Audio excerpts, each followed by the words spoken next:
అప్పుడు యేసు మరలా సమాధానము మీకు కలుగును గాక, తండ్రి నన్ను పంపిన ప్రకారము నేను మిమ్మును పంపుచున్నానని వారితో చెప్పాను. ఆ శిష్యులను చూసి యేసు అంటున్నాడు, తండ్రి లోకానికి దేవుని రాజ్యమును ప్రకటించమని, సువార్తను ప్రకటించమని, ఎంతటి పాపినైనా ప్రభు దేవుడు క్షమిస్తాడనేటటువంటి సత్యాన్ని తెలియచేయమని, ఏ రీతిగా తండ్రి నన్ను పంపించాడో ఇప్పుడు నా పనిని పూర్తి చేసి నేను పరలోకానికి వెళ్ళిపోతున్నాను, ఇప్పుడు మిమ్మల్ని నేను పంపిస్తున్నాను. ఆనాడు శిష్యుల యొక్క అదేమిటి, పరిచర్య ఏమిటి? సువార్త ప్రకటించటం, దేవుని యొక్క రాజ్యమును గూర్చిన వార్త ప్రజలకు తెలియచేయటం. అందుకోసమే కదండి ఆ రోజు యేసుక్రీస్తు పేతురుని, అంద్రయ్యను, యోహాన్ని, యాకోబును, మిగతా 7 మంది శిష్యులను యేసు ఏర్పరచుకున్న కారణం ఏమిటంటే వీరు సువార్త ప్రకటించాలని, క్రీస్తును గూర్చిన వార్త లోకానికి తెలియచేయాలని వారిని ఏర్పరచుకున్నాడు. మార్కు సువార్త 1వ అధ్యాయము 16, 17, 18, 19 వచనాల్లో మనం చూస్తాం. యేసు పేతురుని చూసి నన్ను వెంబడించు, మనుషుల్ని బట్టి జాలరులుగా మనం చేస్తాను అని అంటే పేతురు, అంద్రయ్య వారు తమ దోణెలను విడిచిపెట్టేశారు, వలలు విడిచిపెట్టేశారు.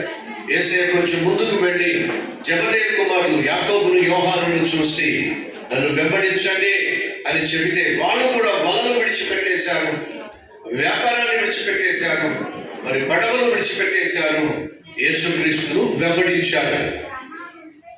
ఇప్పుడు యేసుక్రీస్తు తన పనిని పూర్తి చేసేశాడు. పాపిష్టి మనిషి కోసం ప్రాయశ్చిత్త బలిగా తన్ను తాను అప్పగించేసుకున్నాడు. శిలువలో ఆయన మరణించాడు, మరణాన్ని గెలిచి తిరిగి లేచాడు, మరణపు ముందును విడిచేశాడు. ఇక ఎవరైనా సరే క్రీస్తు చేసిన త్యాగమును, బలియాగమును విశ్వసించి ఆయనను రక్షకునిగా అంగీకరిస్తే ఏ ఒక్కరూ నరకానికి వెళ్ళవలసిన అవసరము లేదు. శుభవార్త, సువార్త వెళ్ళి చెప్పండి, ఏ ఒక్కరు నరకానికి వెళ్ళాల్సిన అవసరం లేదు.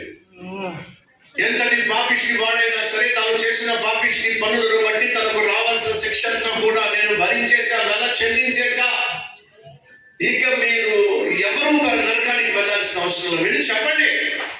అది యేసుక్రీస్తు ఆ రోజు శిష్యులకు ఇచ్చిన పరిచర్య. ఒకరోజు నేను నా భార్య కలిసి ఒక రెస్టారెంట్కి వెళ్ళాం. బహు తక్కువ మేము బయటికి వెళ్ళాం, కానీ వెళ్ళాలనిపించి బయటికి వెళ్ళాం. ఓ హోటల్కి వెళ్ళి భోజనం చేద్దామని చెప్పి నేను నా భార్య వెళితే ఒక మూలకి కూర్చున్నాం. ఆ సర్వరు, ఎవరైతే సర్వ్ చేస్తారో అతను మమ్మల్ని చూసి ఉబ్బి తప్పిపోయిపోతున్నాడు. చాలా హ్యాపీగా సంతోషంగా ఉన్నాడు. సరే, మా ముందు మెనూ పెట్టాడు.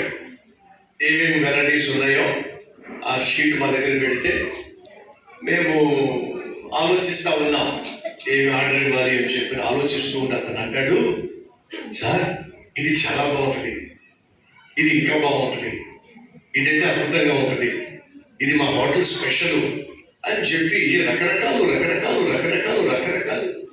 ఈ అన్నీ చెప్పేస్తా ఉన్నాడు. అప్పుడు నేను అన్నాను, 1-2 వెరైటీస్ చాలండి అని అంటే, అనేవాడే ఇది కూడా తీసుకోండి అంటాడు, అది కూడా తీసుకోండి అంటాడు. ఆయన సొమ్మే పోయింది, ఇల్లు కట్టాల్సింది మనమే కదా. అది తీసుకోమంటాడు.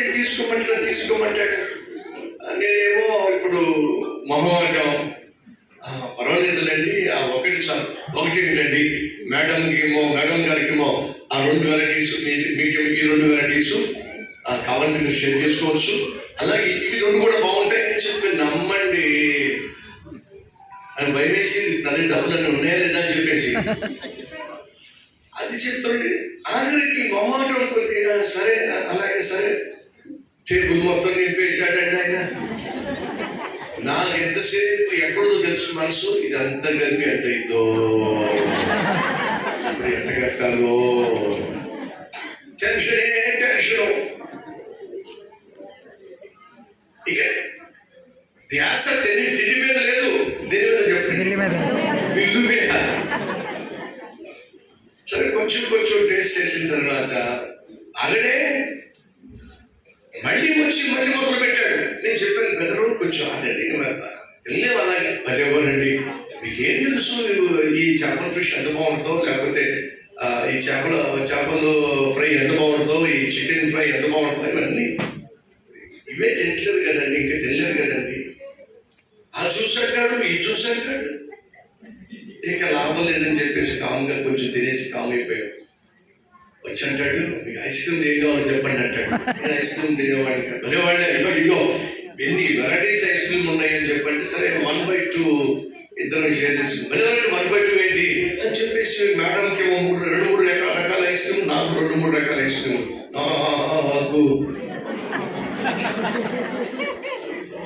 1/2 తీసుకున్నాం అంటే లేదు సార్, మా దగ్గర చాలా వెరైటీస్ ఉన్నాయి, అందులో బెస్ట్ వెరైటీస్ తీసుకొచ్చాను. తినకపోయినా కనీసం టేస్ట్ అయినా చేయండి. టేస్ట్ అయినా చేస్తాం, కానీ కట్టాల్సిన బిల్లు మాత్రం పూర్తి కట్టాలి కదా. తింటున్నాను కానీ మనసు మాత్రం దేని మీద చెప్పండి, బిల్లు మీదే ఉంది. ఆ రోజు వెళ్ళాం కానీ మనస్ఫూర్తిగా తినలేకపోయామండి. ఎందుకంటే మనసంతా ఒక విధంగా కాస్త 2-3 వెరైటీస్ తిందామని చెప్పంటే ఇన్ని వెరైటీస్ అడ్డగట్టేశాడు. 1-2 ఐస్ క్రీమ్లు అంటే ఇన్ని ఐస్ క్రీమ్లు అడ్డగట్టేశాడు. ఏంటిది, ఇది తప్పు కదా. ఈ విధంగా కస్టమర్ని బాధ పెట్టడం మంచి పద్ధతి కాదు కదా అసలు ఇది అని చెప్పి నేను లోపల మదన పడిపోతూ చివరికి